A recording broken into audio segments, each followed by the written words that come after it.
сегодня идет нарушение основных прав не только нас, граждан Абхазии, всех граждан Российской Федерации и всех, кто не угоден, и ничего удивительного я в этом не вижу. А почему, скажем, Евросоюз не разрешает нам по абхазским паспортам ездить в Европу? Например, Тайвань со своими документами тоже не признанный член ООН.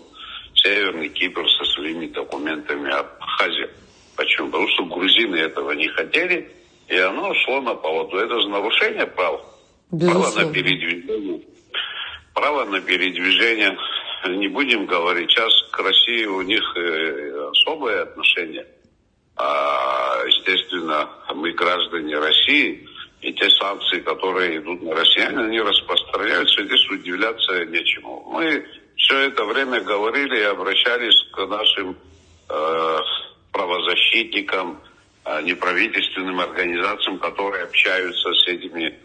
Почему вы не обращаетесь, что права граждан Абхазии на поездки в мире, по миру с абхазским паспортом нарушаются? Они говорят, возьмите нейтральный паспорт. Ну, почему тайваньцы со своим паспортом могут, а мы нет?